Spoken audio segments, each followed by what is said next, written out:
As coisas estão ficando cada vez mais densas, complicadas e difíceis de entender na minissérie original da HBO, The Third Day. Mas eu não sei vocês, eu estou adorando esse outro nível de abordagem que traz essa pegada não apenas mais autoral, mas também traz uma pegada que flerta um pouquinho ali com o surrealismo e também, é claro, é absolutamente experimental. Mas o que rolou nesse episódio? Olha, gente, tem sacrifício entrando no meio dessa trama cada vez mais e eu acho que o filho do Sam, personagem de Jude Law, tem muito a ver com isso. Bora especular e analisar o segundo episódio agora.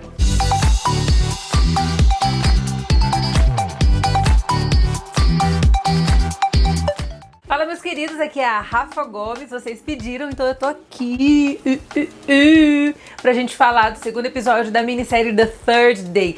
E o bicho tá pegando aqui. Eu acho que a coisa já começou meio errado porque o Sam traiu a sua esposa. Mas quem é essa esposa? De onde ela veio? Pra onde ela vai? Olha, eu confesso que eu queria te dar esse spoiler porque eu já sei quem é a esposa dele, até porque eu assisti alguns episódios em primeira mão antes de vocês, eu já te contei isso, né?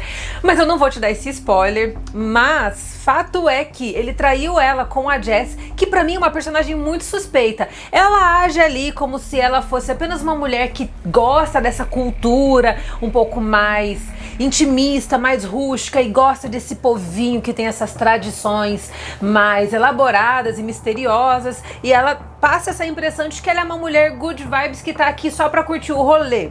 Mas eu não caio nessa, não. Eu acho aqui que ela tá envolvida com toda essa situação de uma forma muito mais profunda. Vi um trem de sujeira ali em cima e o meu toque surtou agora. Me atrapalhou até pra gravar. Ah, Cristo. E nesse episódio a gente vê que o Sam começa a se abrir um pouquinho mais com ela. Depois eles terem tido uma noite caliente aí que nenhum dos dois se lembram, eles têm um papo ali na praia que eu achei que particularmente é uma cena fortíssima do Jude Law. A câmera tá totalmente ali, ó, focada nele, desfocando tudo que está ao seu redor, pegando toda a expressividade do ator. E a gente consegue ver ali o nível da performance de Jude Law para essa série experimental, que é uma série que exige muito de um ator e de uma atriz. E naquele instante, ele vai contando sobre o trauma de ter perdido o Nathan, que é o seu filho, que morreu naquele riacho, naquele lagozinho que a gente viu logo no primeiro episódio, quando ele se desfaz de uma pequena peça de roupa do garotinho. A gente já entende ali também que isso se tornou um ritual para ele, como se fosse uma forma de se despedir do seu filho. É uma espécie de uma experiência catártica justamente para ajudá-lo a curar da perda do seu pequeno. E ali a Jess já começa a ter um pouquinho mais de noção a respeito de quem ele é, e ele também conta nessa situação ali sobre como toda a morte acabou afetando até mesmo o seu psicológico, fazendo com que ele tivesse colapsos nervosos e mudasse a forma de agir ao redor das pessoas, agindo de uma forma como se todo mundo de alguma forma tivesse culpa no cartório pela perda do filho.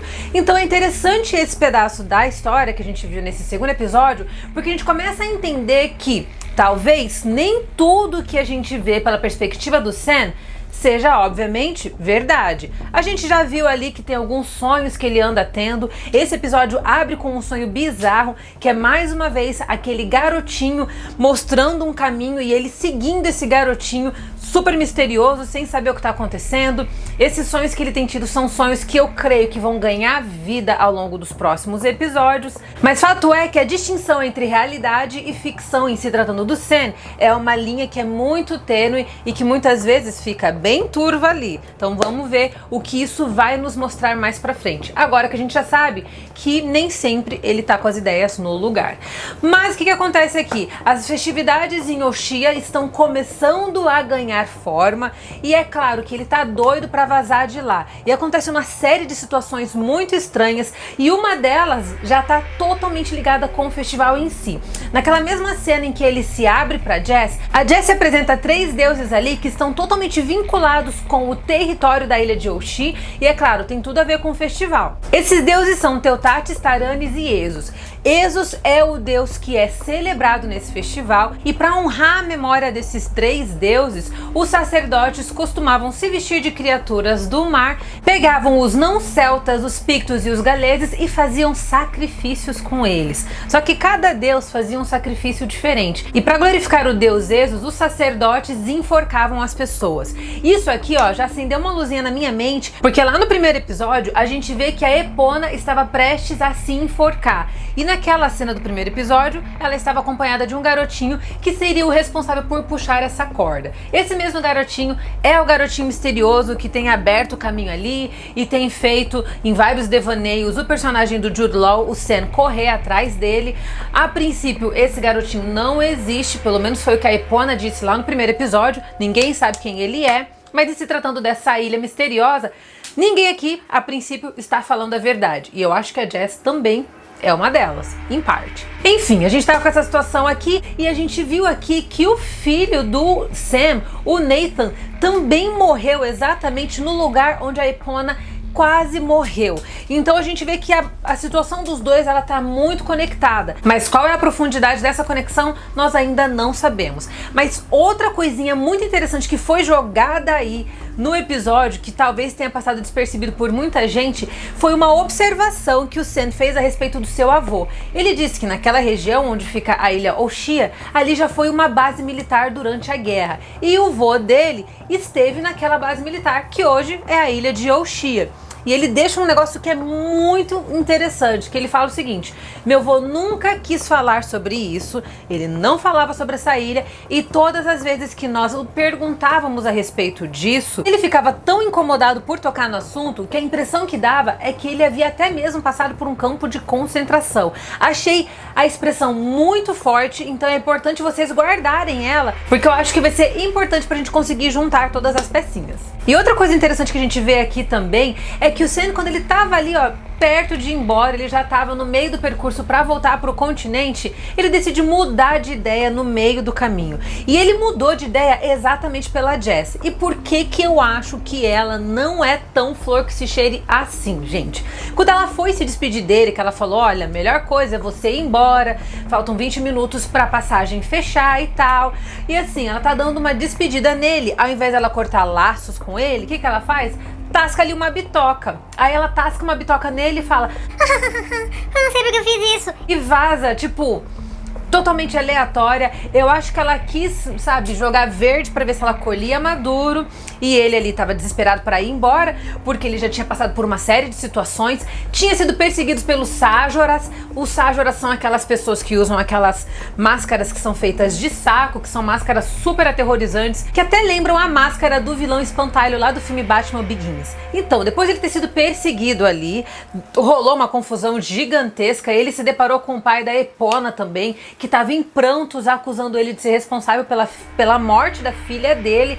Outra situação que está super em aberto nesse episódio. Depois de tudo isso, ele estava prestes a ir embora, ele já estava bem traumatizado com toda a situação, mas por conta desse beijo, ele acaba decidindo ficar. E ali, no meio das primeiras festividades relacionadas a esse festival macabro, ele e a Jess começam a se estreitar ainda mais. Eles começam a aprimorar a relação deles de uma forma que eu particularmente não gosto. E o fato dela ter drogado ele com ácido ali, ela realmente ficou insistindo pra ele consumir ácido. Eu também não achei isso legal, achei isso muito suspeito. E ela tá usando uma fachada de ser good vibes demais pra uma mulher que perdeu o direito de ver as filhas, não tem mais a guarda das filhas e ainda sofre uma espécie de perseguição por parte do seu esposo, que a considera uma péssima mulher e uma péssima mãe. Então eu penso assim, ela que no começo do episódio disse que estava tentando se conter, estava tentando ser uma mulher que fosse íntegra justamente para ter acesso às suas filhas,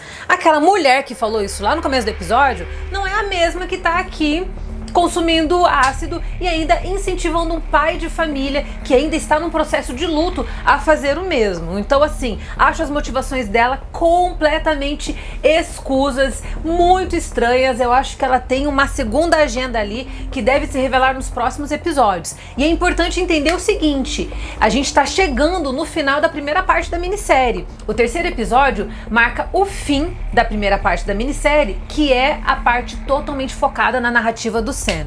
O que isso significa, Rafa? Significa que, provavelmente, nada do que a gente tá vendo aqui ainda será resolvido no terceiro episódio. E eu conto isso pra vocês com uma informação a mais na minha mão. Porque, como eu falei pra vocês, eu já assisti o quarto episódio, que marca o primeiro episódio da segunda parte da minissérie, que é a parte que começa a história da Naomie Harris, ou CG. O que isso significa? Significa que a gente vai ter o desfecho dessa história do Sam, provavelmente na segunda parte, quando a história da Naomie Harris começar. E além disso, antes de eu finalizar esse vídeo, precisamos falar sobre o Mimir, que era o médico legista responsável pelo caso do Nathan, filho do Sam, filho do Sam, que é, claro, o filhinho que foi morto ali no meio daquela ilha, e é claro, bem na época das festividades.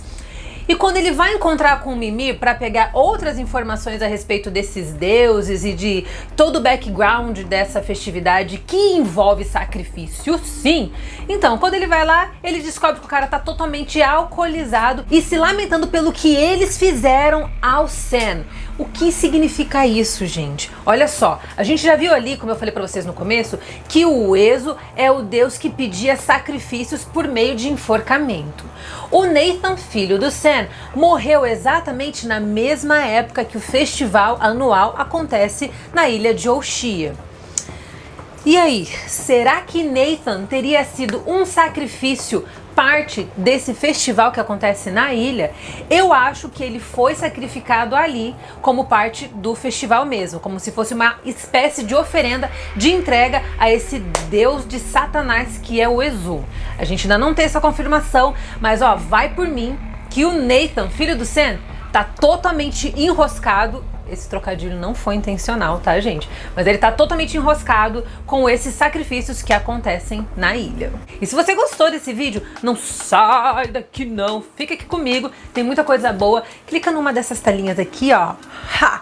Seja direcionado para muita coisa legal no canal e não se esqueça de me acompanhar nas redes sociais, no Instagram, no @RafaGomes e no Facebook também como Rafa Gomes. Um beijo para todos vocês, fiquem todos com Deus e tchau!